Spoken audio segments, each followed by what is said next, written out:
The regular meeting of the Minneapolis Business Inspections Housing and Zoning Committee will now begin. Good afternoon. Welcome to the regular business meeting of the Business Inspections Housing and Zoning Committee for today, which is July 27th. I'm Lisa Goodman and I am the chair of the committee.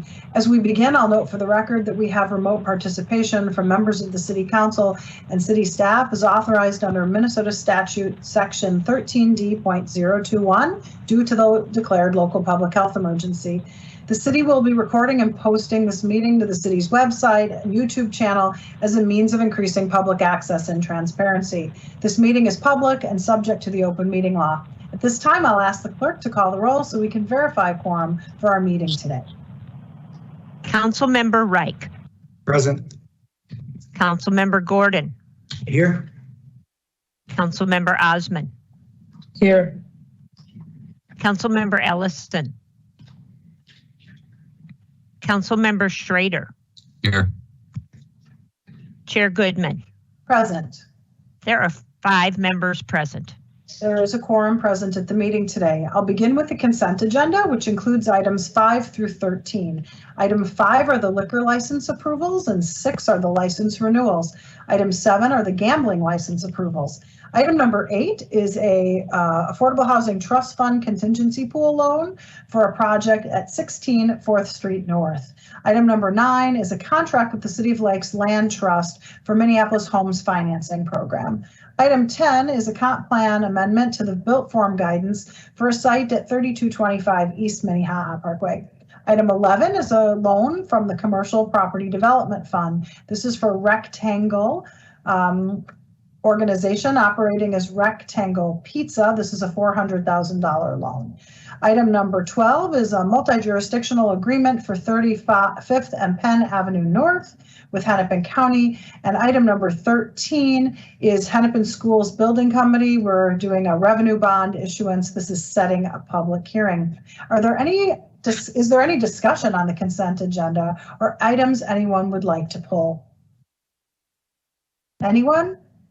Seeing none, I will move the consent agenda and ask the clerk to call the roll. Councilmember Reich. Aye. Councilmember Gordon. Aye. Councilmember Osman. Aye. Councilmember Ellison.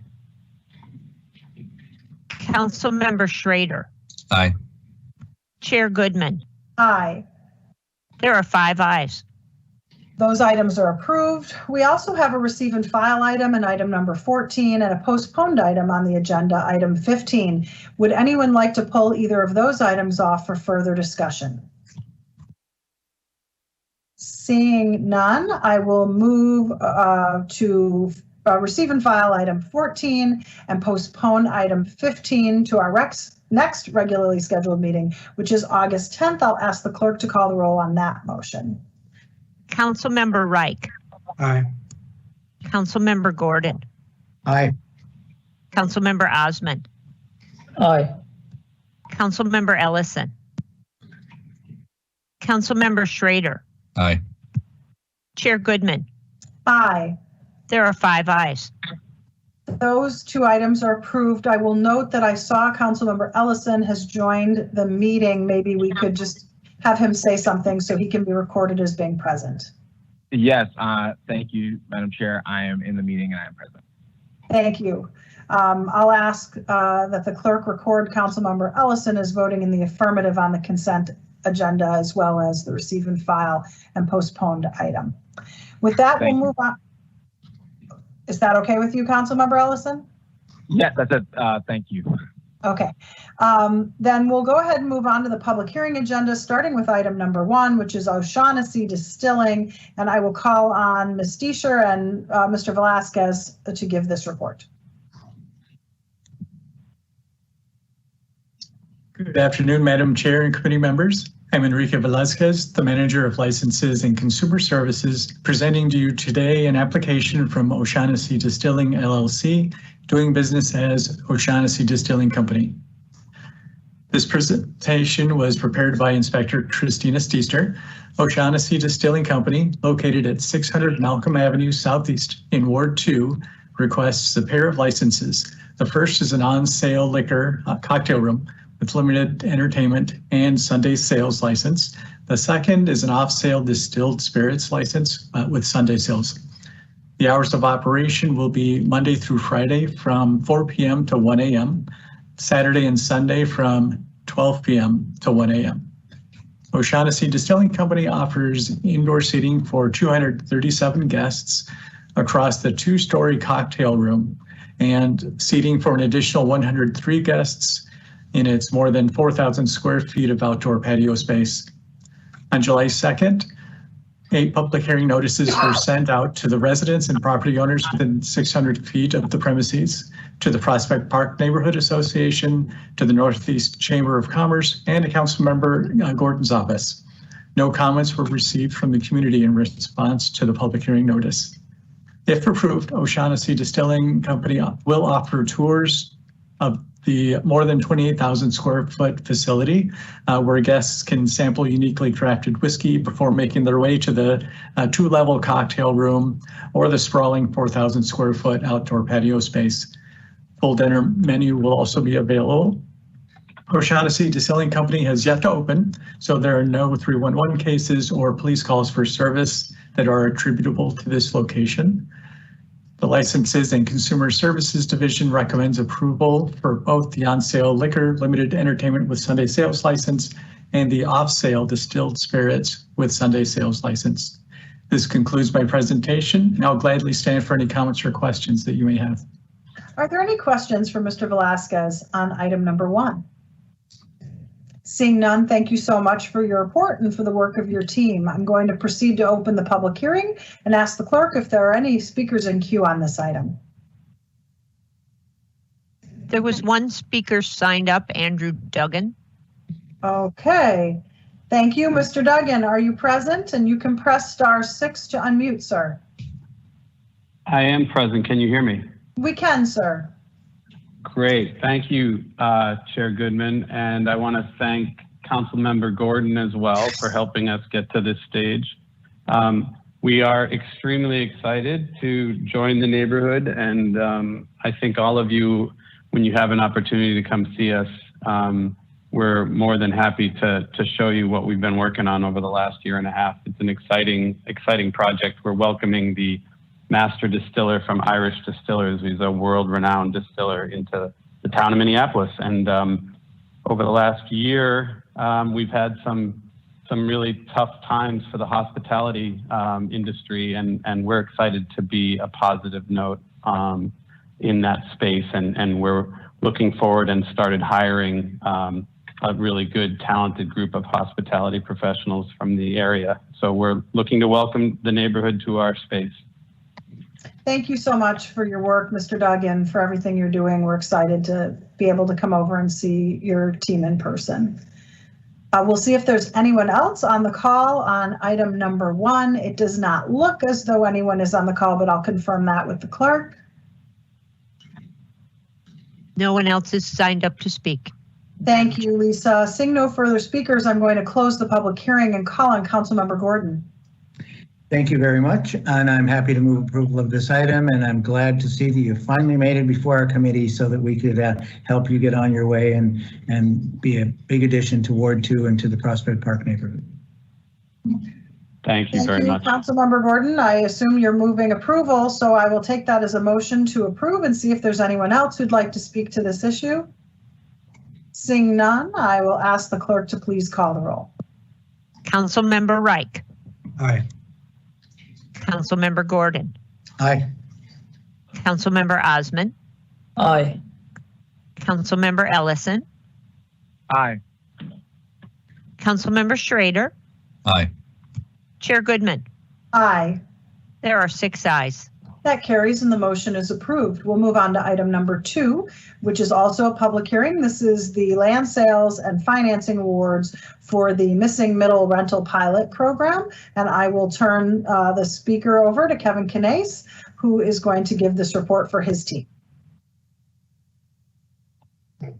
Good afternoon, Chair Goodman and committee members, and thank you for the opportunity to present our Missing Middle Rental Pilot Program land sale and funding recommendations. Next slide, please.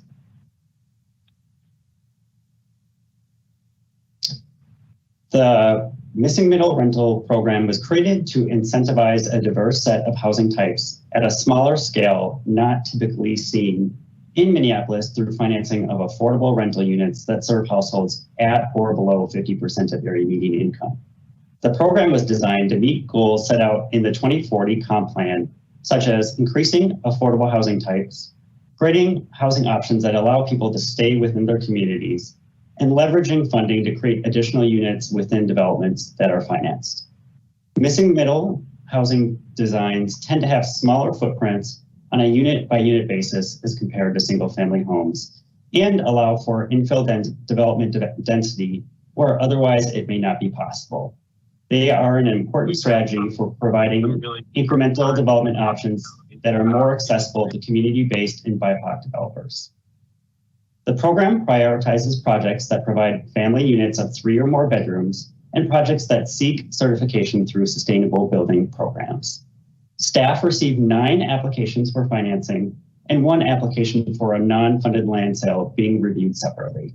Today, staff is recommending 3 proposals that collectively provide 15 total units of housing, 9 of which are affordable to 50% area median income households. Total funding requested is $699,680, and applications that were for over $200,000 were taken to the Development Finance Committee and received approval recommendations. Next slide, please. The first project recommended by staff is by Northeast Development LLC, which is a small Minneapolis-based developer. The applicant is proposing a 7-unit development at 715-1719 Lowry, which is a city-owned project site that is both shallow and has limited off-street parking.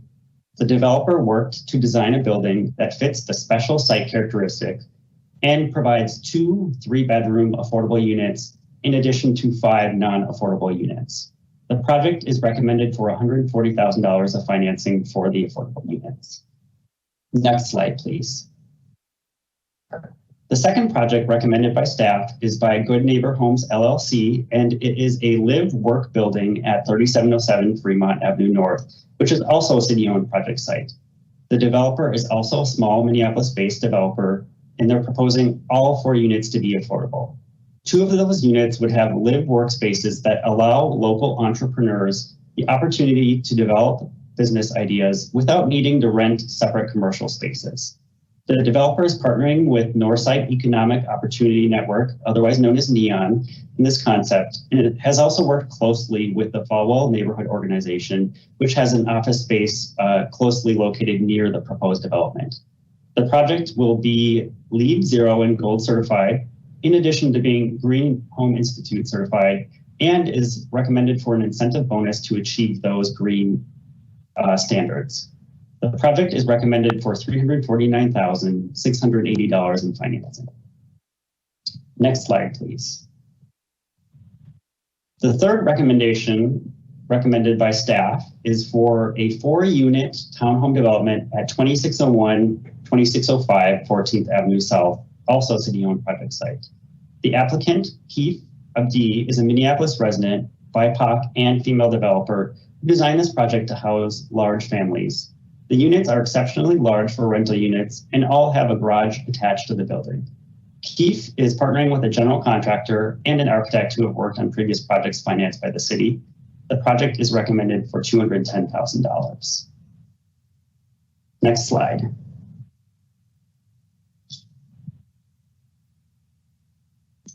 I believe 2 of the 3 developers are here to speak briefly about their projects. Unfortunately, Keith was not able to attend, but she wanted to express her excitement about getting to work with the city on this project and bringing it to fruition. Before we invite the speakers to present, I'm happy to take any questions that you may have about the projects or the program. Thank you for your time. Thank you, Mr. Knase, for your work and the work of all the people on your team. I'll see if there are any questions for staff on these items as presented today. Seeing none, I'm going to proceed to open the public hearing. Ask the clerk if there are any speakers on this item. Rachel has told me there are 2 speakers, Jennifer Krantz and Thomas Herzog. So we'll start with Ms. Krantz. Please press *6 to unmute, and you have 2 minutes.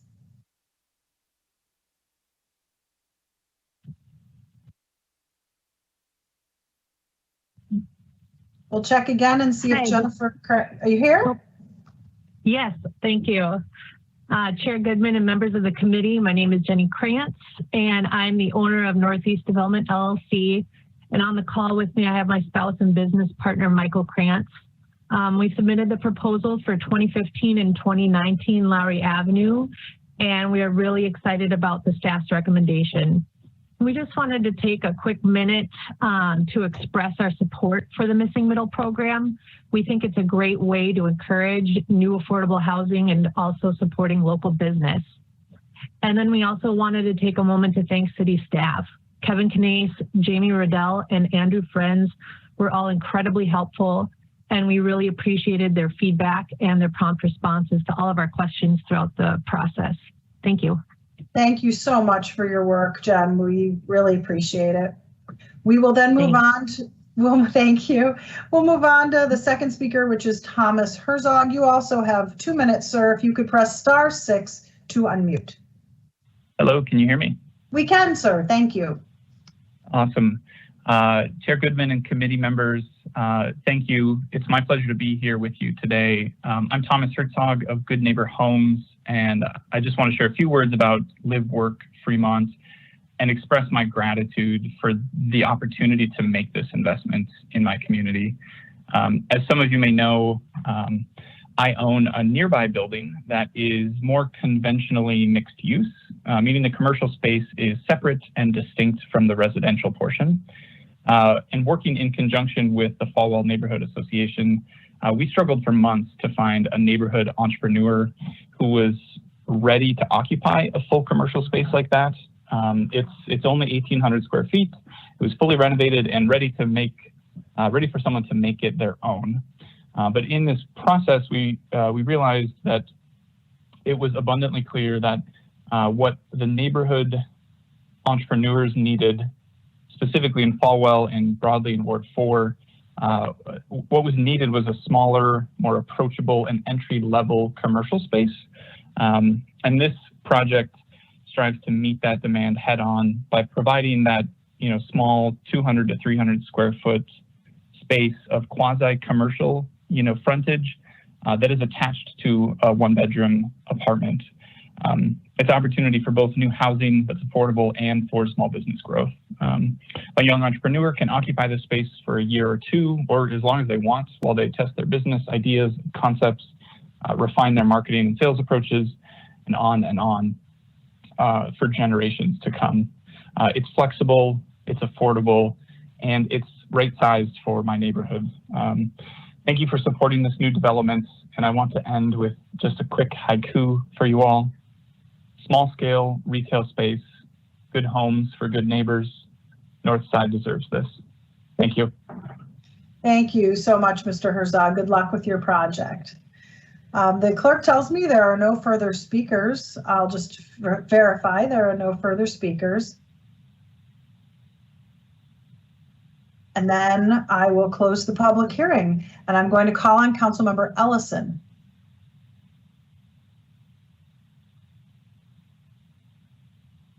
Or if that doesn't work, I can call on Councilmember Schrader. Thank you, Madam Chair. I'm happy to move forward these great projects. Thank you, Councilmember Schrader. On his motion to approve item 2, I'll ask the clerk to please call the roll. Councilmember Reich. Aye. Councilmember Gordon. Aye. Councilmember Osman. Aye. Councilmember Ellison. Aye, and I apologize, Madam Chair. I didn't realize I was still muted when you called on me, but thank you. I'll get you again. Okay.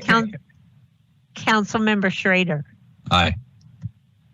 Chair Goodman. Aye. There are 6 ayes. Those items actually are approved. We'll move on to public hearing number 3, which is a land sale and financing agreement at 628 East Franklin. And I would invite Mr. Canase to also give that report. Thank you again, Chair Goodman and committee members. My name is Kevin Knast, as I previously stated, and I'm here to present the sale of city-owned vacant property recommendation for 628 Franklin Avenue East and financing for its rehabilitation into affordable ownership units. Next slide, please. 628 Franklin Avenue East is a city-owned vacant building requiring substantial rehabilitation with limited off-street parking. It has been in and out of the city's inventory multiple times since 2000 due to multiple non-successful development proposals. The property is eligible for placement on the National Historic Register and is prominently located near the Hope Community Franklin and Portland Avenues gateway projects that, combined with Hope's scattered site housing in the neighborhood, provide over 250 units of rental housing. The city marketed the property alongside its Minneapolis Homes financing and missing middle rental pilot programs, and developers could apply to purchase the property with funding or without funding through one of those two programs, excuse me. A team of CPED housing rental and ownership staff reviewed the proposals that were received. 5 applicants requested city financing through the missing middle rental pilot or Minneapolis Homes financing, and 5 were for acquisition-only proposals. A majority of the proposals were disqualified as either being incomplete or not financially feasible. Next slide, please. CPED Housing Policy and Development staff are recommending City of Lakes Community Land Trust proposal in partnership with Hope Community for the sale and funding of $3 million. The proposal is to rehab the property, which requires substantial rehabilitation, into 7 perpetually affordable condominium units so that the city's investment can serve multiple households in perpetuity through CLCLT's land trust model that operates using a 99-year land lease. Units would be affordable to households at or below 60% of area median income, and 6 of those units would be 3 bedrooms, 2 baths, and 1 would be 1 bedroom, 1 bath. Units would allow families to live in the community, or that live in the community and in the adjacent buildings, to move into an affordable ownership opportunity within their community. CLCLT was selected due to the comprehensiveness of their proposal and the ability to meet multiple program goals. Next slide, please. That concludes my presentation. I'm happy to answer any questions you may have, and I believe the applicants are also here to share a few words about their proposal. Thank you for your time. Thank you so much for your report, Mr. Knast. I'll see if there are any questions from members of the committee on your report. Seeing none, I'm going to proceed to open the public hearing. I understand there are 3 people in queue on this item: Shannon Jones, Jeff Washburn, and Margie Paschall. We'll take them in that order. You each have 2 minutes. So Shannon, if you would like to press *6 to unmute, we'd be happy to hear from you now. Hello, everyone. Can you? We can hear you. Can you hear me? Yep. Hi, this is Shannon SmithJones, the Executive Director of Hope Community. Thank you, Mr. Knast, and thank you, Council Chair Goodman. We are super excited to partner with the City of Lakes Community Land Trust to create this ownership opportunities for families that will remain affordable in perpetuity. It is across the street from Hope Community, and we have watched it be vacant for over 20 years, which has been super difficult when we're facing so much homelessness. We are super excited to see this be transformed and be able to start this work right away so that it can switch over from being this space that is somewhat of an eyesore to a community asset that families can live and thrive in. Thank you so much for your time. Thank you so much for your comments. Mr. Washburn, welcome. Goodman. Thank you, Chair Goodman, council members. I'm incredibly pleased to be here as well today. Many of you may not be aware, but over 17 years ago, Hope Community raised the dollars to make the first 4 community land trust properties a reality here in the city of Minneapolis. And from then, we've grown to have over 330 homes, perpetually affordable homes in the city of Minneapolis. And we've been able to assist close to 450 low-income households.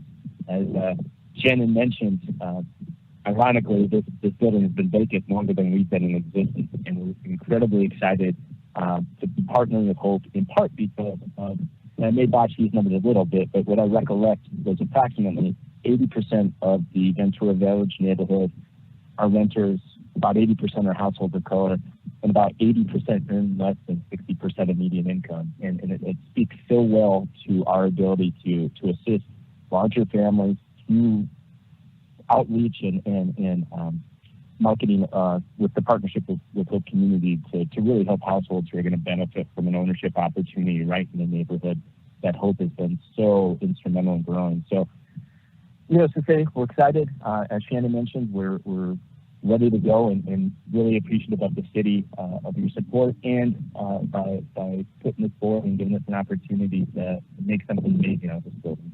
Thank you. Thank you for your work over so many years, Mr. Washburn. We really appreciate it. We'll move on to Marnie and ask her to press *6 to unmute. You have 2 minutes.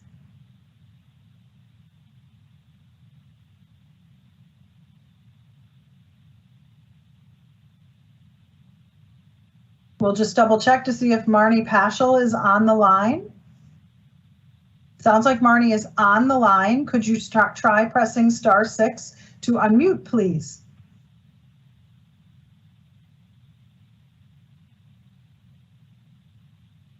You might have your mute button muted. Do you want to try that? Okay, it seems as though we cannot get Marnie on the line. I apologize for that. There are no further speakers on this item.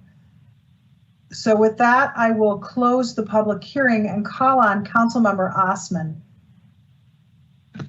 Thank you, Madam Chair. I'm really excited for this project finally to take off. This building has been sitting around for many years, and the opportunity for ownership, it's wonderful. So I'm excited, and I thank everyone on the staff and everyone that have worked on it. So thank you, and I approve this item for approval.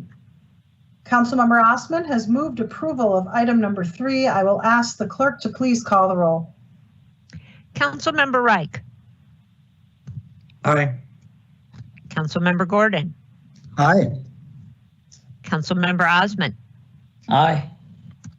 Councilmember Ellison. Aye. Councilmember Schrader. Aye. Chair Goodman. Aye. There are 6 ayes. So that item is then approved. Thank everyone who's been working on that for 2 decades.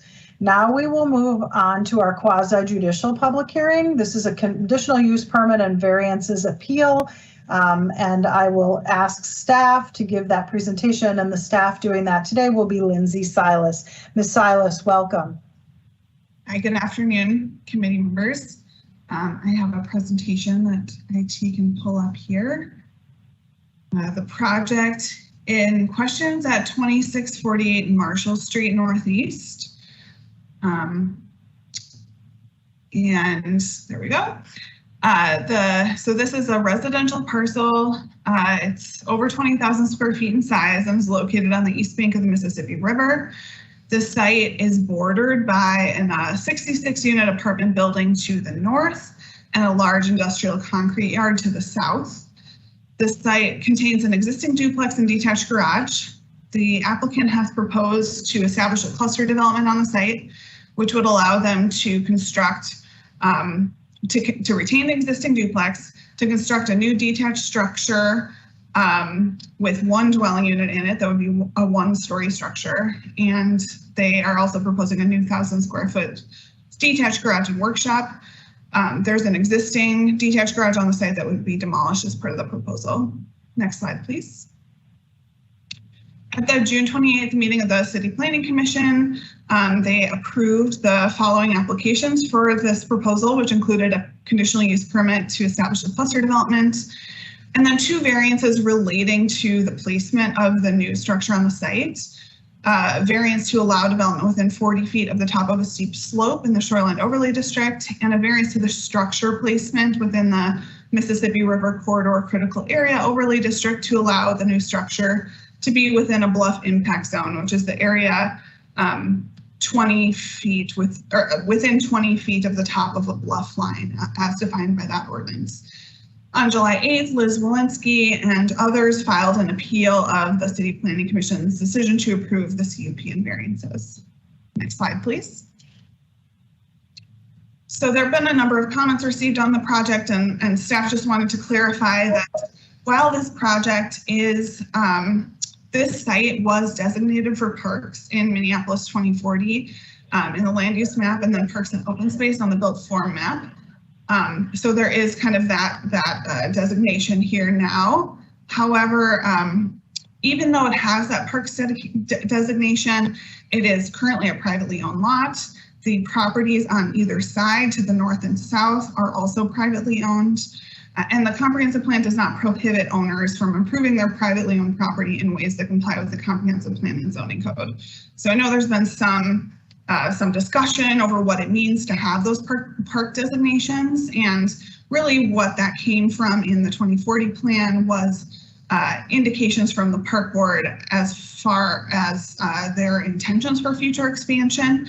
However, this property and both properties on either side do continue to be privately owned, and the parks designation, the built form designation, is fairly restricted, but it does allow for low density residential structures of up to 3 units and 2.5 stories. So this proposal fits within that. Next slide, please. I won't spend too much time on these plans, but this is a site plan showing the site. As you can see, the existing duplex is located closer to Marshall. They have proposed 3 surface parking stalls behind that for the residents of the duplex. With a cluster development, there is a requirement that 40% of the space not occupied by buildings be shared space for the benefit of all residents of both of the, or of all of the units.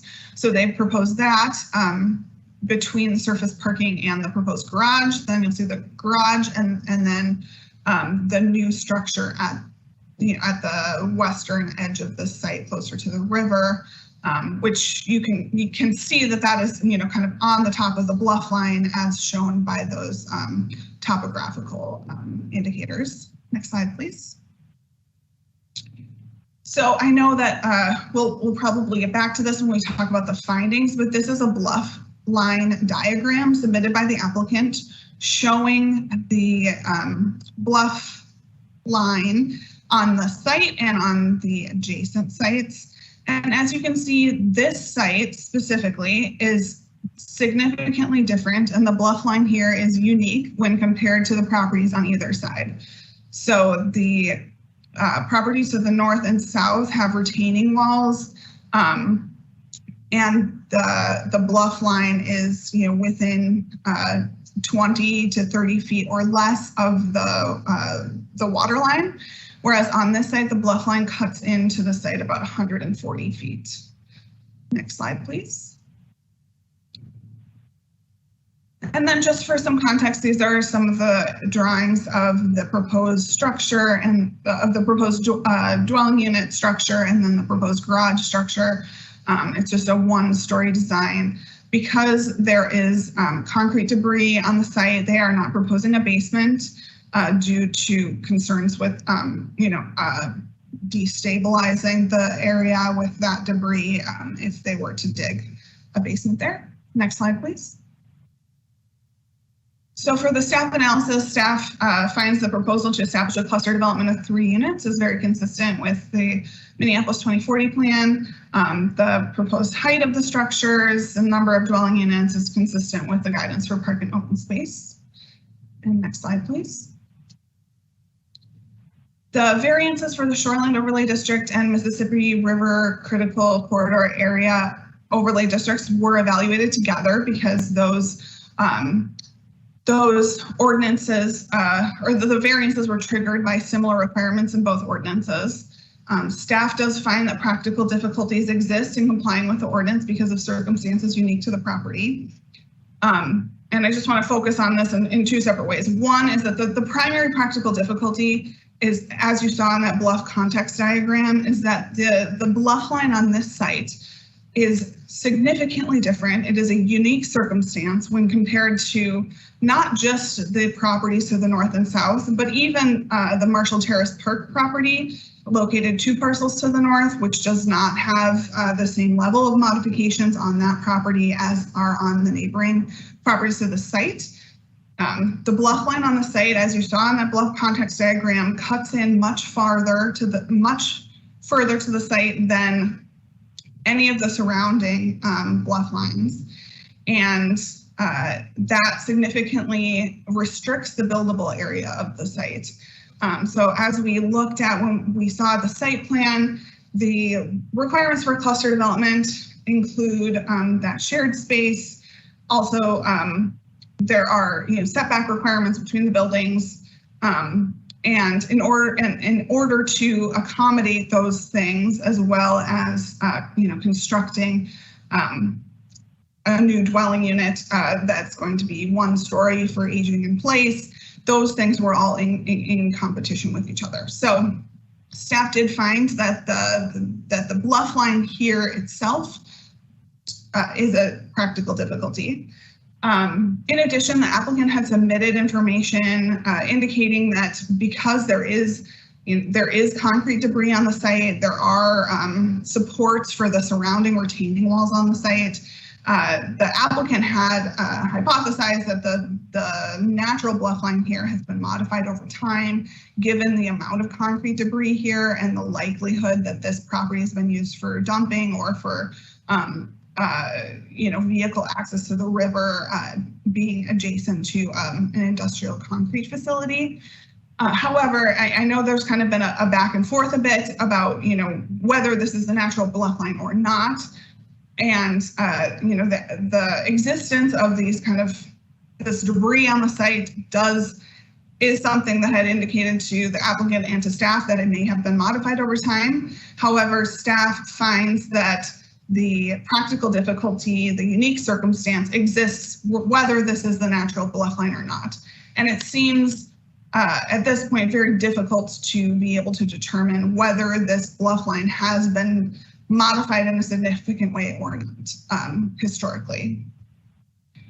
So that is the practical difficulty finding. And then as far as the subsequent finding that the applicant is proposed to use the property in a reasonable manner that will be in keeping with the spirit and intent of the ordinance and comprehensive plan, staff found affirmatively that the proposed building and the proposed site use and design is reasonable. The applicant has proposed to add 1 additional dwelling unit in an area of the city where, citywide, we are encouraging up to 3 dwelling units on most sites.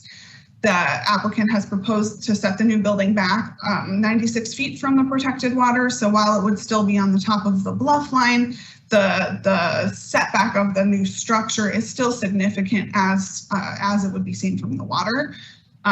There are a number of trees on the site that will be retained. There's a wooded area between the existing detached garage and the water that would be retained. And the applicant has also proposed to add rain gardens and native plantings as part of this project that would improve stormwater runoff and infiltration on the site. Next slide, please. So staff recommends denying the appeal and upholding the Planning Commission's decision to approve the conditional use permit and both variances with the 2 stated conditions for the conditional use permit. And I'm happy to answer any questions. Thank you, Ms. Silas, for your very thorough report. We'll see if there are any questions from members of the committee. And while we're waiting to see if there are any questions, I'm wondering if you could tell me if as staff you believe that there is a reasonable alternative. I don't want to be in the position of telling them they can't use their property at all. Is there a reasonable alternative that could be in lieu of this?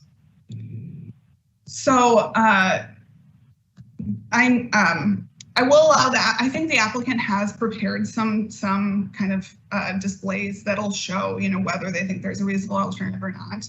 My understanding is that the goal for the applicant is to age in place on the site, which is why they're proposing a 1-story structure that would have, a slightly, longer footprint than if they were proposing a 2.5-story structure with a smaller footprint.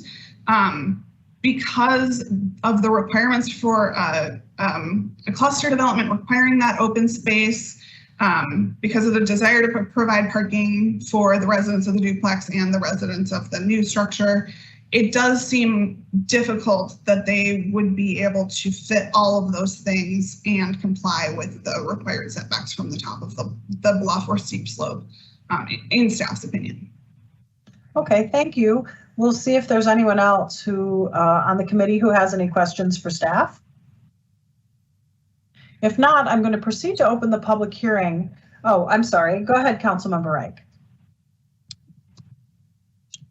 Thank you. Just seems timely to extend on that point. It would be my understanding that they had needed a requirement or a variance for some accommodation to the cluster development requirements, but that would be available. Not saying that that's necessarily desirable or practicable, but that would be the process that they would have needed to follow if they were to breach the requirement for common space usage. Yeah, basically they would have to reconfigure the entire site, right? So you assume that the duplex is not movable at this point. So we would have to look at, you know, could they move the dwelling unit structure back far enough that it would get them outside of that zone? And if they did that, is there any opportunity for them to have a garage whatsoever or not? And then looking at whether they could provide that required shared space. I think it's really hard to speculate without having like some possible future site plans here, but yes, it's possible that they would need variances to the cluster development standards if there even was a different orientation on the site that would be feasible. Yeah, and that's the clarification I was seeking. So any deviation from common area space as prescribed in the cluster would be another variance request. And the parking would not be required or the parking structure per our current guidelines. So one would need additional variances, which is speculative and difficult, and the other is just something that's there that makes it better from their perspective. Correct. Yeah. It's possible that, you know, a different orientation of the site would, like you said, require the cluster development variances, or could potentially require, you know, other setback variances depending on where they were able to place the structure. Thank you. Thank you, Councilmember Reich. Ms. Silas, thank you. I'm going to proceed to open the public hearing. With this type of hearing, we give the appellant an opportunity to make their case first. My understanding is that the appellant is Liz Wielinski. Ms. Wielinski, I know you're on the call. The actual appellant is given 10 minutes, and then everyone else who'd like to speak, there's a long list of people also noted as the appellant, can speak for 2 minutes. So you can decide amongst yourselves, I'm cool with that, who speaks for 10 minutes and who speaks for 2, but that will be the total amount of time. And the same thing will happen with the applicant, Greg Elsner. He or his representative can speak for 10 minutes, and anyone else on the call can speak for 2. So I will go ahead and invite Ms. Wielinski or a representative to speak at this time. Please press *6 to unmute, and I'll ask the clerk to start the timer.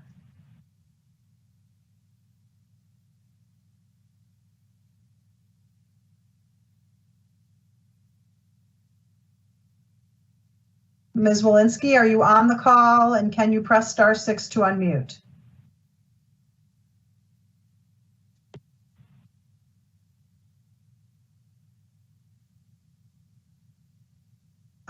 Okay, I'm just going to go in order. So the next person on the call is Colleen O'Connor Toberman. Ms. Toberman, are you on the call, and would you like to speak as the appellant?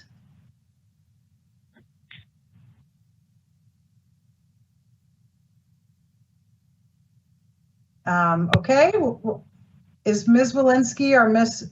O'Connor Toberman, are either of you on the call? Plus press *6 to unmute, or maybe unmute your microphone.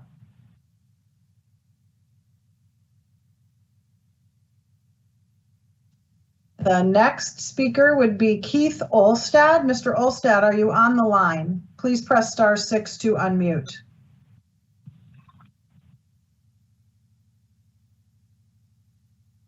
name is Keith Olsted. I chair the Audubon chapter of Minneapolis.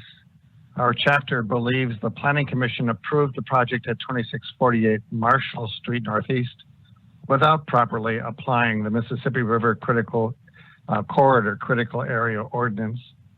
Approving these variances without further study violates the intent of the MRCCA regulations to, quote, regulate the quality of important historic, cultural, aesthetic values and natural systems and provide for the wise use of these areas.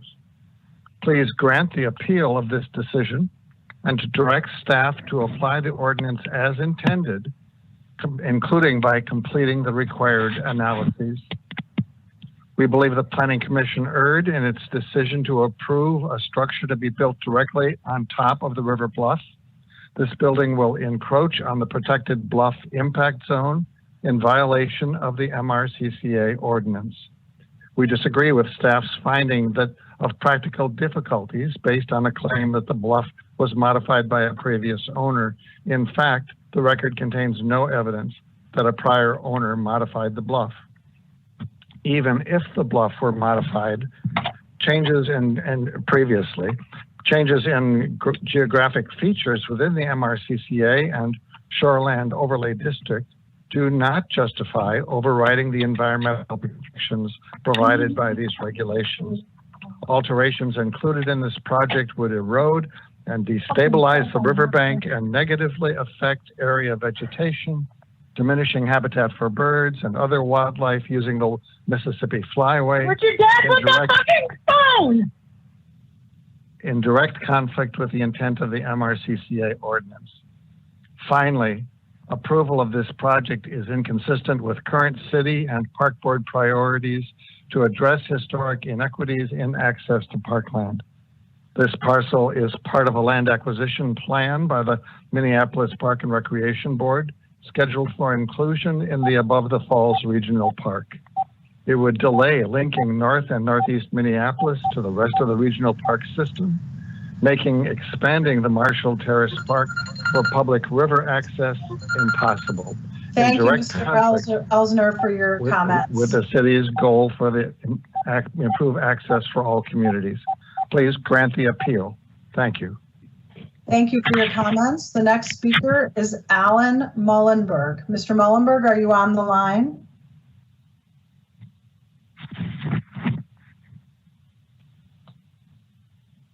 I'll check one more time if Mr. Mullenberg is on the line. Hi. Hello, this is Adam Mullenberg. Great, you have 2 minutes. Thank you. This is Adam Mullenberg from the Mississippi National River and Recreation Area, the National Park Service Unit out of St. Paul. The Mississippi NRRA agrees with aspects of the appeal for 2648 Marshall Street Northeast, challenging the approval of variances to provisions of the Mississippi River Critical Area Rules and the city's ordinance, which incorporates provision of these rules. We also find that the staff report and Planning Commission record does not support findings required for approval of the variances.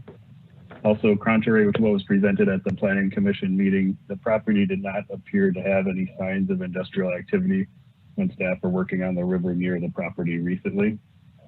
While the Mississippi NRA reviews development projects within the MRCA, which shares our boundary, it is the local government units in the corridor that are responsible for applying the MRCA rules with their ordinances to protect important river resources. We rely on the city of Minneapolis to help manage these nationally significant resources. Granting the variances for this project would subvert resource protections defined in your newly adopted MRCA ordinance, allowing for development in bluff impact zones and primary conservation areas without providing documentation that practical difficulties exist as required in the city ordinances and directed by state statutes. We agree with the DNR that this project does not meet the statutory criteria MS 462.357 for practical difficulties and reasonable manner. Without meeting the criteria, the city of Minneapolis must deny the variance. The newly adopted Minneapolis MRCA ordinance and the Minneapolis 2040 comprehensive plan state that there shall be no construction within the bluff impact zone or the 40-foot setback for the urban mixed district where this property is located. The city ordinance describes what a buildable area is in the MRCA ordinance as the area or a lot or a parcel on which structures may Thank be you placed. for your testimony, sir. I'm sorry, your 2 minutes is up. Thank you. We'll move on to Irene Jones, who would have been speaker number 3 in the order that I see. Ms. Jones, are you on the line? Can you please press *6 to unmute? You have 2 minutes. I'd like you to go back to Liz Wielinski so that she can present the appeal. We haven't actually presented the appeal, so it's kind of hard to testify about this project. I don't understand why this is being handled this way. So I would like to give my time to Liz Wielinski, and I would also like to make sure the DNR has a chance to testify and that they are not part of the appeal, so they should not be part of the 10 minutes. Ms. Jones, I called on Ms. Wielinski and then she was unable to sign on. And then I called on Ms. O'Connor Toberman and she was unable to speak. So I just started going down the list and you were next. Right, but we're really unorganized because we're not in the same place. So how can we organize ourselves? Chair Goodman, can you hear me? I can. Colleen O'Connor Toberman. I just want to mention I'm on the line and couldn't get on for technical difficulties earlier, but I'll speak when there's a moment. Thank you. Okay. And this is Liz Wielinski. Can you hear me now? We can, Liz. Thank you for being on the call. You have 10. Would you like to speak on behalf of all of the applicants? I would like to speak for part of the applicants, yes. Some of them want to participate themselves, like Ms. Jones and Ms. Toberman, and I have no intention of taking a full 10 minutes. And I'd like to apologize for the technical difficulties here at my stucco basement that wouldn't let me get through to the phone call. Not a problem. We were just trying to get people speaking to use up the time. So go ahead. I appreciate that. Good afternoon, Chair Goodman and members of the committee. My name is Liz Wielinski, and I am the lead appellant in opposition of the project that was approved by the City Planning Commission for the property at 2648 Marshall Street Northeast. The form that was submitted by myself and others, including Friends of the Mississippi River, the Audubon chapter, AFCAC, and the National Parks Conservancy Association, etc., contains many specific details as how this project does not conform to the goals of the 2040 plan, nor does it follow the newly enacted ordinance of the city related to the Mississippi River Corridor critical area. This project is also a spur-of-the-moment idea that fails in the face of years of hard work and planning that put these rules and plans into place. Nearly 13 years ago, as a freshly minted elected official, I testified before the Environment Committee of the Minnesota State Senate, urging them to complete the rules process, which had ended. And here and now in Minneapolis, we have finally passed the MRCA ordinance. During those years between when I started and now, I attended a myriad of community meetings and internal staff meetings on moving the rules forward. I was very glad to see Minneapolis complete their ordinance at the head of the pack and lead in protecting the river that built Minneapolis. I was saddened to hear that within months, the rules that went through so much vetting and time-consuming work were being bent, if not broken, with the first project proposed along the river since their inception. I know that those of you who have worked many years to see a project finally jump that last hurdle, like me, are greatly disappointed to see years of work fall by the wayside with an ill-thought-out idea that is presented by those who've just arrived on the scene. As a former member of the Planning Commission, I am perturbed that once again they have made a poor decision based on a staff report that has chosen to interpret the rules for granting variances by stretching the imagination to its limits. Between conditional permits with no conditions and alternative compliance that offers nothing as an alternative, I have little to nothing good to think about how these so-called tools benefits the citizens of Minneapolis. I'm going to take a pause here while I put my page down. The claim that the site presents practical difficulties should be ignored. The proposer chose to live on the shores of the Mississippi River. The Mississippi River scours and does other things. In fact, 2 spots to the north at Marshall Terrace Park, a few years ago, a sinkhole came into the middle of the park that had to be taken care of. When you build next to a river, those are chances you take. There will be years of floods, years of drought, and they no doubt have to carry extra insurance for living in a floodplain. Knowing all of this, they choose to build on the edge of the river. I'm afraid that that is not something that I would consider a practical difficulty. I would consider it the place you chose to live and the problems that come with it. The site that can accommodate more density, but would this be wise? If they are in need to, age in place by building another building, I would recommend that they take down their garage and build a one-story building on that site that they can age in place in. After all, Minneapolis has changed the rules, and no longer do we need to provide off-street parking for anyone. And as to future plans for this area, the former Shearer Brothers site came up for sale on the spur of the moment after no one thought the park board could ever get that land. How are we to know if Marshall Concrete and Cywick Lumber might not join the park portfolio anytime soon? They have both had discussions with the park staff, and if money and other items can be met, they are willing sellers, both of them. Having served on AFCAC and worked to get the updated Above the Falls plan passed, one of my guiding principles as the commissioner for the East Side was to not be the commissioner who let buildings block the plans. I might not be there when it finally becomes part of the ribbon of green along the river, but I didn't want to put any more hurdles in paths. And I hope that you, as a commission of the city and of the council, will please look to the work of the past and the dreams of the future, and please support this appeal. Thank you. Thank you, Ms. Wielinski. Thanks so much for your testimony. We'll now call on the other folks who have signed up to speak, except for the ones who have already spoken. And the next person on the list I have in front of me is Colleen O'Connor Toberman. Ms. Toberman, if you would press *6 to unmute, you have 2 minutes. Good afternoon, Chair Goodman and council members. I'm Colleen O'Connor Toberman with Friends of the Mississippi River. I'm speaking in support of the appeal specifically to the MERCA variance for structure placement and bluff setback. This isn't a question about the number of housing units on this property. The question is whether these homes can meet the city's requirements for design standards and environmental protections that protect the river as an asset to all residents. You just voted to approve the MERCA ordinance back in December, and this is a first variance request made under the brand new ordinance, so the precedent you set here is incredibly important. In this case, the ordinance was applied incorrectly in several ways. The MERCA ordinance requires several specific findings that were not mentioned in the staff presentation.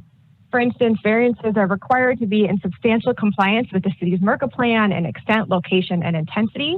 This variance is not in substantial compliance. Where the MERCA bluff setback requirement is 40 feet, the applicant has proposed a 0-foot setback.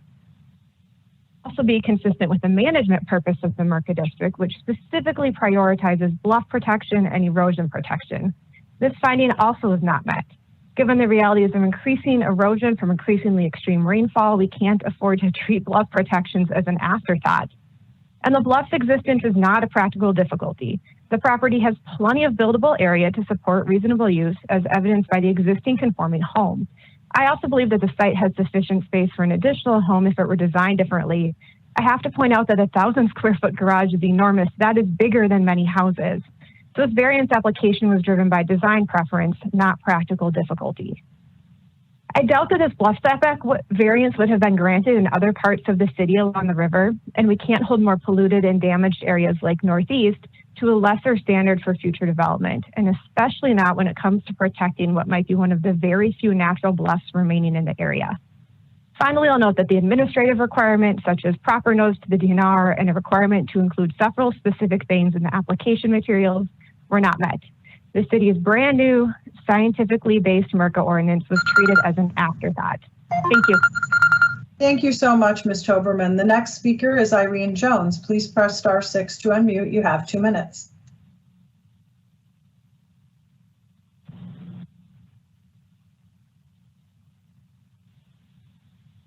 Can you hear me? We can. Thank you. Oh, good afternoon. My name is Irene Jones. I live at 4006 41st Avenue South, Minneapolis. And I'm here today because I'm disappointed the city is not taking the new MERCA ordinance seriously. The Planning Commission should have recommended denial of the variance for encroaching on the Bluff impact zone. The MERCA rules are something I also have long experience with. I worked at Friends of the Mississippi River for 21 years and have continued to take a keen interest in how the river is protected since my retirement a couple years ago. And one of the most important things on Merca is the building on the bluff. Building on the bluff in Merca is prohibited, pretty much full stop. I've never actually seen any cases where people have built directly over the top of the bluff. Bluff setback variances are common, but building on the bluff with stilts simply is not done. This is not Florida, it's Minnesota. And furthermore, removing trees and other vegetation on the bluff will be harmful to the river. There's no question that this development is proposed is inconsistent with the city's Merca plan and would negatively impact two primary conservation areas, the bluff impact zone and the vegetation on the bluff. There's also no hardship here. There's plenty of space on the property for an additional house and a new garage without encroaching on the bluff impact zone, and there's no reason why it shouldn't be 20, if not 40 feet away from the bluff. So this variance request, as many have said before, is being requested due to a design preference, not a hardship. There's also a real flawed argument in the staff report that the bluff line has been altered. It states in the staff report, if the natural bluff line had been retained on this site, the proposed location for the new structure would not be located in the bluff impact zone. Well, that is pure fantasy. The opposite is much more likely to be true. Industrial users fill in bluffs to create land. No one cuts 90 feet out of the bluff to create land that's undevelopable. The bluff is clearly altered on the surrounding properties, and this property looks like the natural profile. So I would ask that you support the appeal. Thank you for your testimony, Ms. Jones. We'll move on to Edna Brzaitis. Edna, are you on the phone? Can you press *6 to unmute, please? You have 2 minutes. Hello. We can hear you. Thank you. Hello? Hello, we can hear you, Edna. Please feel free to move forward.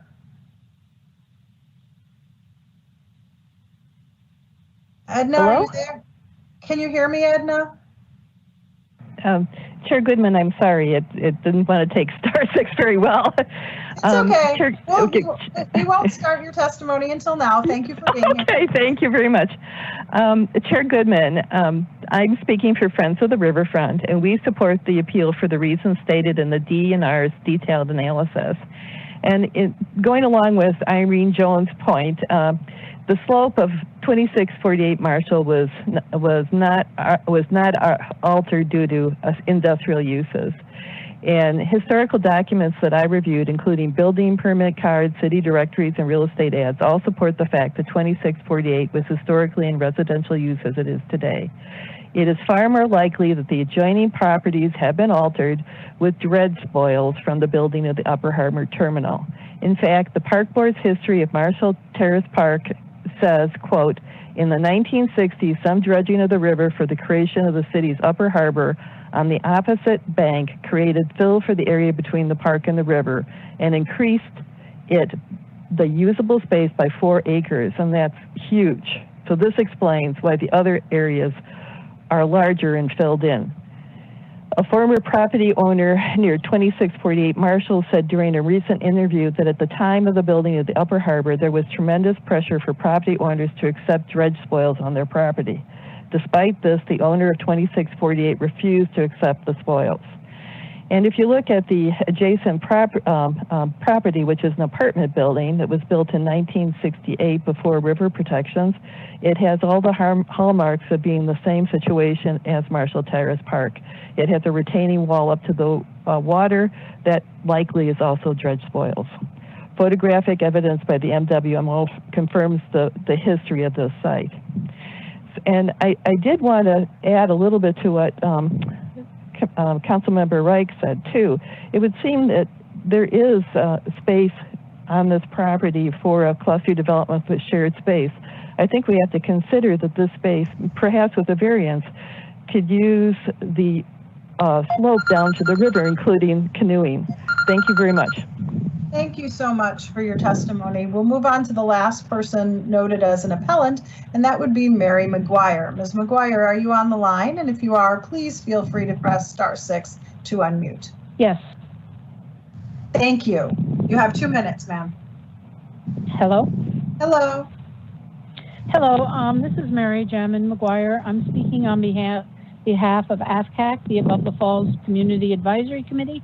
And thank you, Chair Goodman and council members for this community meeting. This appeal is not about a small cluster development in Northeast Minneapolis. It's about the Mississippi River and the health of the Mississippi River. This site does retain the natural bluff line, and this proposed building site is within 40 feet of the top of a steep slope and within the bluff impact zone. The house currently on the site was built in 1901. There is no evidence there was any industry on the site prior to that. Until 1968, when the apartment building was built to the north, this site was bordered by single-family homes. There was a stretch of about 10 single-family homes along this side of the river. In 1985, Marshall Concrete expanded to the south side of this property. These properties to the north and south of the site have built monstrous retaining walls that go into the river. That would not be allowed to be built today. At least I hope it wouldn't be allowed today. We know better. So this property has not been altered through industrial work in the area or greatly modified through human activity as stated in the planning documents. This is one of the few remaining sites along the Mississippi River, there are a few others, in this part of town that retain a natural bluff line, and as such should be preserved and respected. When the MWMO moved into their building just south of this site, they actually dug out the garbage that was put there to redevelop the natural shoreline that this site has. The proposed use is not in keeping with the spirit or intent of the MERCA ordinance, and the record does not reflect the additional findings required to grant a variance or conditional use permit. We urge you to deny these variances and conditional use permit as approved by the Planning Commission, and thank you for your consideration. Thank you for your time, Mary. We'll now move to the project applicant and give him an opportunity to present their case. I note that Andrew Wattenhofer and Greg Elsner are the applicants listed. I'm not sure who of you will speak. You have 10 minutes, sirs, either one.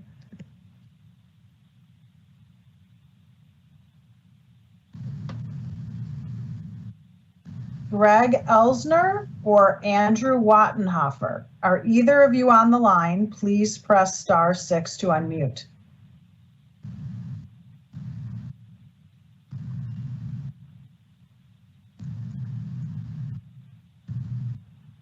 If Andrew Wattenhofer or Greg Elsner are not here, we will move on to the next person on the list, which is Adam Mullenberg, followed by Dan Petrick.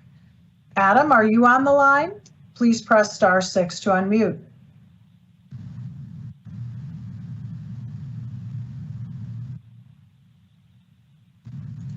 If Adam Mullenberg is not on the line, how about Dan Petrick or Dawn Britnell?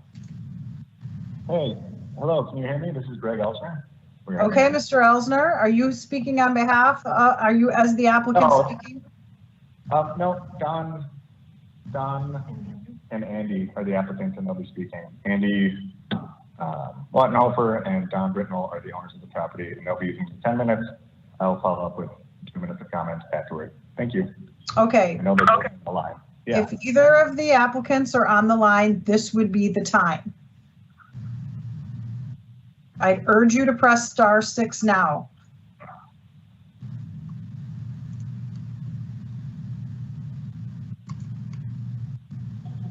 Madam Chair, I'll just mention both of the applicants on the phone may have their own devices muted, so make sure to unmute your device in case that is muted, as well as pushing *6.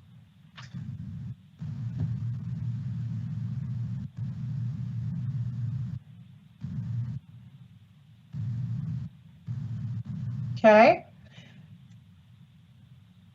I'm not sure what to say, Ken.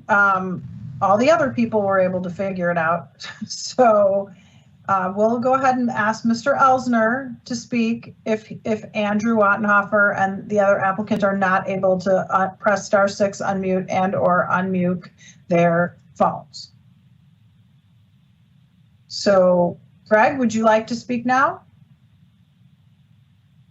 Mr. Elsner, I'm not going to come back to you, so this is your time. I don't. Okay. Hi, this is Greg Elsner. Can you hear me? This is Greg Elsner. Yes, this is. Yes, go ahead, sir. You have 2 minutes. Okay. So in working with our clients, Don and in way of introduction, my name is Greg Elsner. I'm the architect who helped Don and Andy develop the design of the home for their property. In working with them, we worked in their goals of creating a cluster development on the back of their house for a 1-unit dwelling. Sorry, this star 6 kind of caught me off guard here. So we worked with Don and Andy to develop what we feel is a really reasonable ask and house for their goal of aging in place and redeveloping and living on the property that they own. The structural foundation system of the house itself has been referred to as piers in the river, things like that. It's not the case. It's specifically designed to have the least amount of impact possible in the area and the least amount of disruption to the soil and bluff during the construction itself, and then long-term with a grade beam that's supported on local piers without actually having to dig into the property, move it around, etc. In addition to our structural design, Don and Andy have hired a civil engineer and Metro Bloom's landscape architecture, who also put together a pretty significant set of flood retention and rainwater retention, stormwater runoff designs that are part of the goal of this entire project, is to improve, for Don and Andy to stay on the property in town, allow for their existing house to be rented out to a family that would be appropriately fit, and then in the process mitigate runoff and improve the stormwater retention on the site, as shown by the pretty significant, civil and landscape design portions that it has. Yeah, so I think that's all I have, and hopefully Don and Andy are texting me now. Hi. I hope that they can get on. Thank you. Don just said she believes she's in. Thank you. Okay. Yeah, this is Andrew Wattenhofer. Am I able to speak now? You are. You have 10 minutes, sir. Thank you. Or Sorry. your partner 10 minutes, however you want to break it up. Okay, thank you. Sorry about that. The star 6 wasn't working for us. So I've included some attachments that I'm hoping can be displayed as I speak. There's a PDF that includes some photographs of the site. I'd like to take us on a quick tour so we can see the physical conditions without relying on conjecture here. And hopefully everyone can see those pictures while I speak. Our plans, as you can see in the staff report, are for a relatively modest 1,700 square foot single family house located in a place on the lot where our garage currently resides. That garage is visible in the first of the photos, and to the left we can see a concrete driveway that leads down to the river. Proceeding from there, we come to a limestone concrete retaining wall. The house will be located some feet above that wall. I should point out here that every square foot of space that we can see in every one of these pictures has some form of concrete on it. On all of the slopes, we can see concrete rubble has been used as infill material. Every flat surface is impermeable concrete pavement. And of course, there are the concrete walls. There is no place on the riverside section of our property or the neighboring ones that can be described as a natural surface, unfortunately.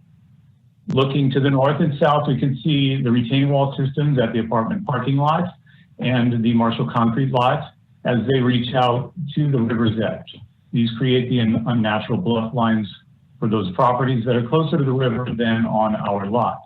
This is one of the unique conditions present on this lot that lead us to applying for a variance. Our plans for this site include some remediation of the concrete covering the slope. We'll remove as much of the concrete as possible and replace it with best management practices such as rain gardens and bioswales to mitigate the stormwater runoff that currently carries pollutants from these surfaces into the Mississippi River. We'll also install native plants and trees to restore a natural landscape here. And I have included materials in my uploads that include a statement from our landscape architect, Rich Harrison, where he discusses these benefits in more detail. Moving back to the house design, you can see that it sits on concrete piers. This is because we determined in the design process that any excavation of material for a basement here would disrupt the slope and the neighboring parking lot retaining wall. The solution our architects came up with was to build on a single story like this. We really like this design for two reasons. The first is that it maintains a low profile for the house, so it does not add any significant height above where the current garage is now. Second, we are looking at this house as somewhere where it can age in place, and the lack of stairs makes it more accessible for when we are maybe less mobile as we get older. This all has the added benefit of being an accessible structure for any future purposes should the park board decide to repurpose it as a park facility, for example, when they take over the property. And this is a good place for me to talk about the park concerns as they pertain to this property and the Above the Falls master plan. I understand it is not within the purview of the city to address park matters, but this is the source of most of the opposition here, and I need to bring it up. We agree with and support the proposition for this property to become a part of the public park system. We do not agree, however, that the variance process, as we are engaged in today, is the appropriate venue for those discussions. This is because there is an existing process for that, which is engagement with and partnership with the Minneapolis Park and Recreation Board. This process has been used successfully several times with commercial and residential property owners along the riverfront already. We've initiated this process with the MPRB, and it requires that the MPRB commissioners approve a memorandum of understanding with us.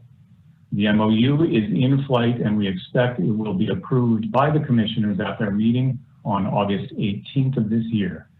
From there, we can begin the complicated process of devising a plan with the park board to ensure that this property is incorporated into the park system within the time frame and scope as defined in the Above the Falls plan. This represents the best possible outcome for this place in terms of park considerations. Now I will conclude my remarks with this.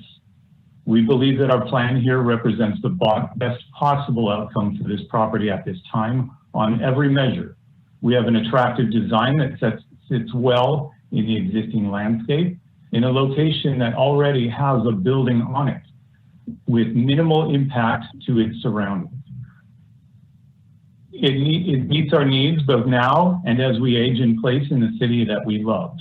As I've already described, we are making environmental improvements and restoring natural flora to the landscape.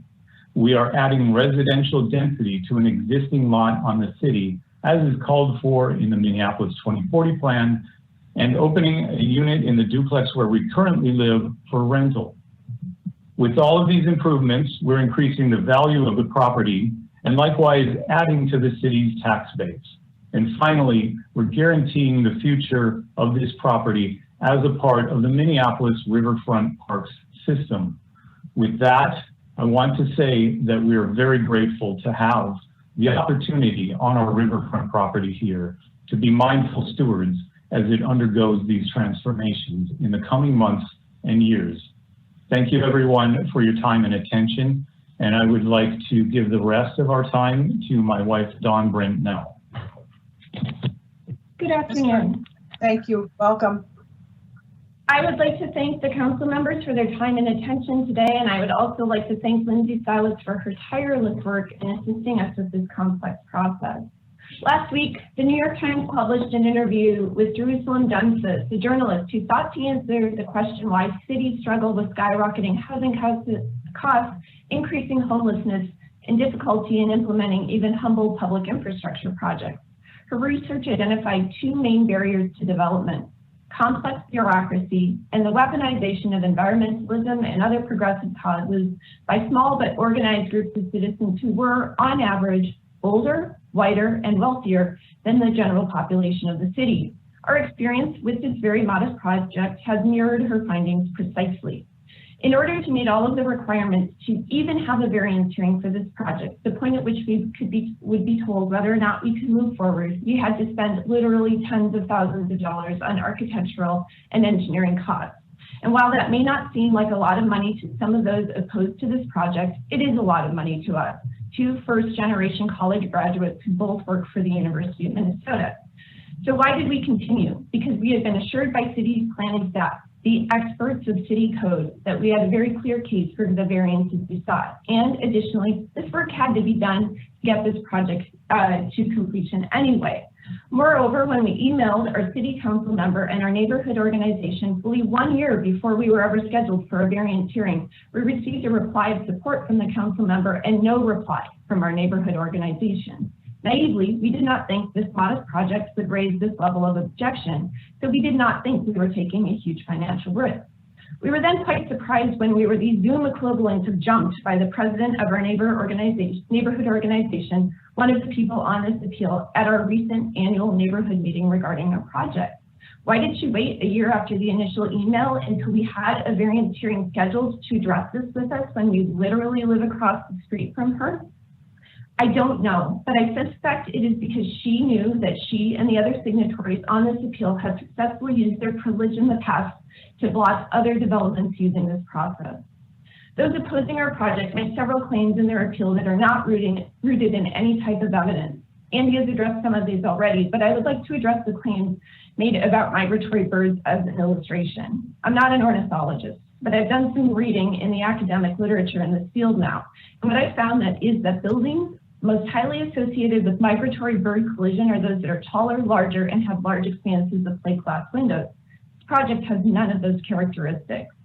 And yet, some of the opposition literature uploaded somehow asserts that this project could be the tipping point for extinction of migratory birds. To me, this is a clear case of weaponization of environmentalism. There are three main concluding points I would like to make. First, I believe city planning staff, the experts, are right. Second, this process is unnecessarily onerous and creates incredible financial disincentives for anyone other than moneyed interests from pursuing building projects in the city. If we're not able to move forward with this project, we will need to sell the property in order to recoup at least some of our financial losses and to move into a home that will meet our needs over time. As this lot is zoned R6 and the current park board has not indicated interest in purchasing the property at this time, a developer could come in, raise the existing duplex, and build a much larger structure that could potentially have some of the impacts the opposition suggests about this project. Third, I would like to ask a group of people opposing this project to keep in mind when they oppose projects in the future that there are actual people who, because of the process, have much at stake. Perhaps in the future, you could try working with instead of against people to arrive at solutions that could serve everyone's needs. Thank you. Thank you for your testimony and also for Mr. Wattenhofer's testimony. It looks to me as though there are 3 speakers left on this list, and that would be Adam Mullenberg, Dan Patrick, and Erica Schlanger DeSantos. I would call on Adam next if he's on the line. Please press *6 to unmute. You have 2 minutes, sir. Hello, Chair Goodman. I already spoke. Thank you. Thank you, sir. I can't even keep track at this point. I'm trying the best I can. We'll move on to Dan Patrick. Hello, good afternoon, council members. I'm Dan Petrick, and I'm the program manager for the DNR's Critical Area Program, and I'm speaking in favor of the appeal.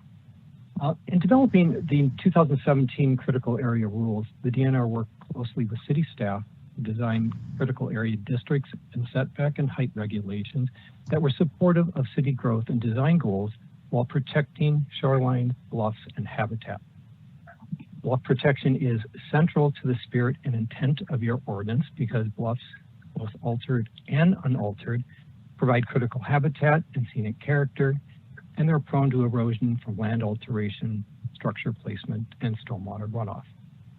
I'd like to first address the reasonable manner criteria for the variance. This project, while nicely designed, is completely inconsistent with the spirit and intent of this ordinance. Building a home on the top of a bluff line and within the bluff impact zone is precisely the type of activity the ordinance prohibits. This variance is a substantial deviation from the purpose and intent of the ordinance, not some minor minimal relief which might be justified in some situations. Such a substantial deviation renders the bluff protections meaningless for this site. A variance allowing such a substantial deviation begs the question as to whether the reasonable manner requirement of the city's ordinance is really a requirement at all. Now for unique circumstances. Others have already pointed out that the speculation about past industrial uses modifying the bluff line are without foundation. The physical conditions of this property strongly suggest it's been in long-term residential use. In fact, the bluff alterations, including the tiered retaining walls, stairways, and a boat access ramp, are typical of residential properties we see throughout the state. In fact, bluff lines differ all the time from immediate neighbors' bluff line. It is not a unique circumstance. Bluff lines are not static and regular.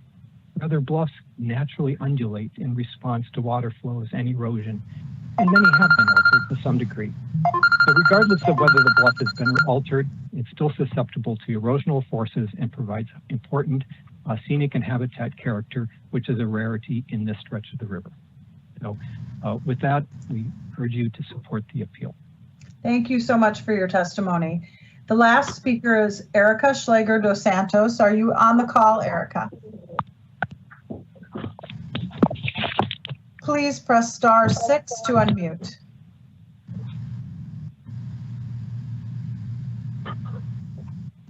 Is Erica on the call?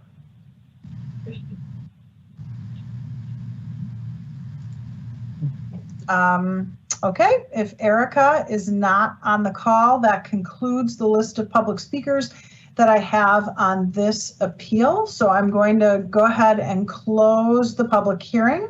Sounds like her registered number is not actually on the line, so we're not cutting her off. So I would close the public hearing then, and then I would call on Councilmember Reich.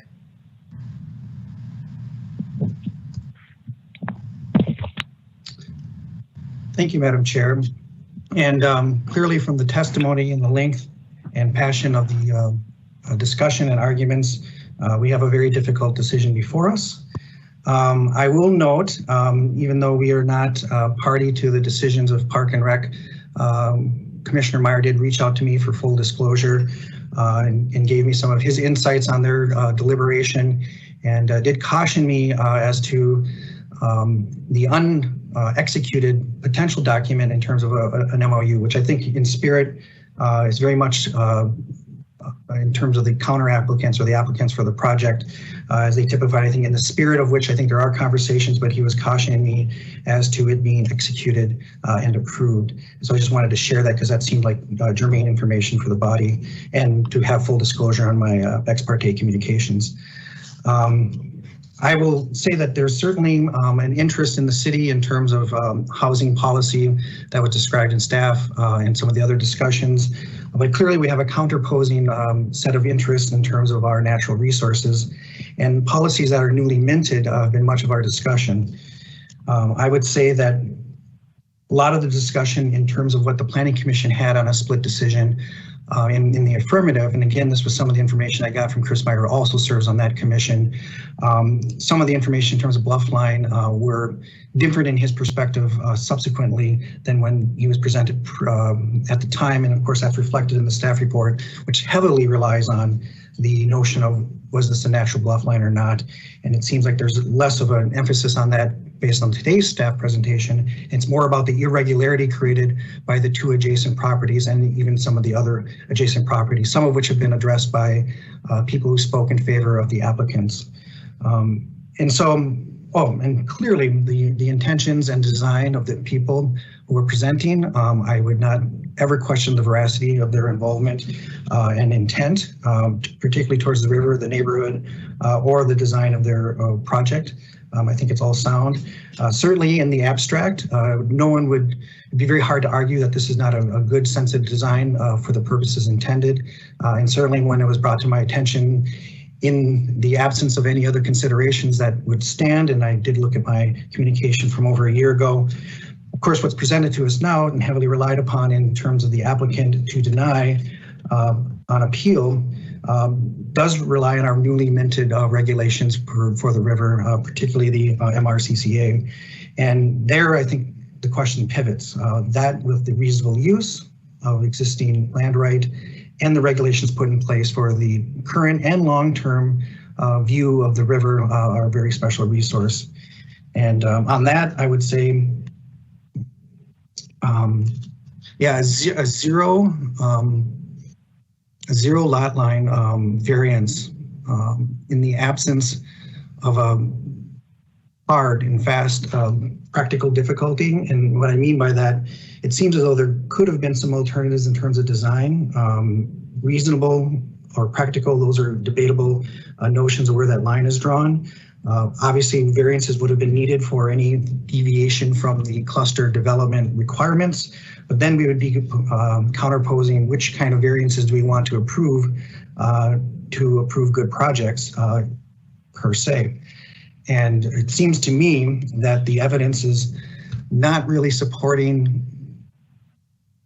such a strong variation. The practical difficulty created by the two adjoining properties and even extending it to the Park and Rec property are based on land use patterns that are completely not approvable today, certainly are not in the spirit of our current regulations, certainly not in the spirit of our future plans for our Park and Rec. And I do think that there could have been an alternative that could have met both objectives that are before us in terms of land use and protections of the river. Unfortunately, that's not before us at this moment. And so I would be moving to uphold the appeal. Councilmember Reich's motion in front of us is to grant the appeal. Are there further comments or questions? Anyone? If no one else has anything they'd like to add to the conversation, then I'm going to ask the clerk to call the roll on this item. Councilmember Reich. Aye. Councilmember Gordon. Aye. Councilmember Osman. Aye. Councilmember Ellison. Aye. Councilmember Schrader. No. Chair Goodman. Aye. There are 5 ayes and 1 nay. The appeal has been granted. I'd ask the staff to please prepare findings of fact for the full council meeting on a week from Friday. Seeing no further business before us and without objection, I will declare the meeting adjourned.